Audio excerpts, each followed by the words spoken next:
আচাৰেৰে জানো গৰ্ভত ল'ৰা নে ছোৱালী। নমস্কাৰ বন্ধু বান্ধৱীসকল, আপোনালোকক মোৰ চেনেল অসমীয়াত ঘৰুৱা দিহা বাই চন্দ্ৰকলালৈ স্বাগতম জনালোঁ।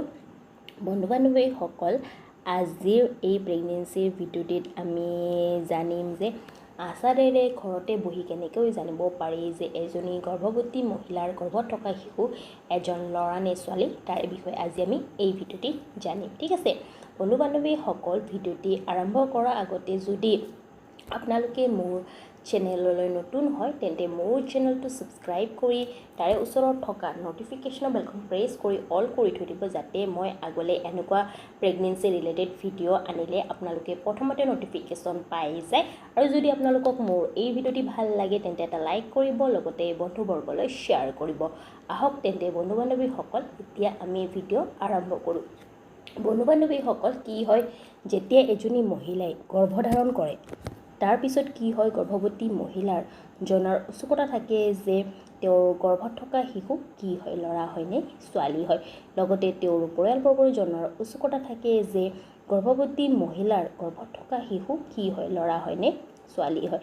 এনেতে তেওঁলোকে বিভিন্ন ধৰণৰ উপায় কৰি থাকে বা লক্ষণৰ দ্বাৰা জানিব বিচাৰে যে গৰ্ভৱতী মহিলাৰ গৰ্ভত থকা শিশু কি হয়, ল'ৰা হয় নে ছোৱালী হয়। বন্ধু বান্ধৱীসকল, আপোনালোকে জানে যে এজনী মহিলাই যেতিয়া গৰ্ভধাৰণ কৰে তাৰপিছত কি হয়, গৰ্ভৱতী মহিলাৰ শৰীৰত বিভিন্ন ধৰণৰ যিটো হৰমনৰ পৰিৱৰ্তন দেখিবলৈ পোৱা যায়। আৰু বন্ধু বান্ধৱীসকল, এইখিনিতে মই আপোনালোকক কৈ দিওঁ যে মোৰ চেনেলে কোনো লিংগ ভেদভাৱ ছাপোৰ্ট নকৰে। মই ভিডিঅ' বনোৱাৰ উদ্দেশ্য এইটোৱে যে কিছুমান গৰ্ভৱতী মহিলাৰ যিটো জনাৰ উৎসুকতা, সেই উৎসুকতা কম কৰাৰ কাৰণে। আৰু বন্ধু বান্ধৱীসকল, কোনো লক্ষণে 100% সঠিক নহয়, আপোনালোকে 80% বা 90%হে গেছ কৰিব পাৰে। ঠিক আছে, তেন্তে আহক বন্ধু বান্ধৱীসকল, এতিয়া আমি জানো আচাৰেৰে ঘৰতে বহি কেনেকৈ জানিব পাৰি যে গৰ্ভত ল'ৰা নে ছোৱালী।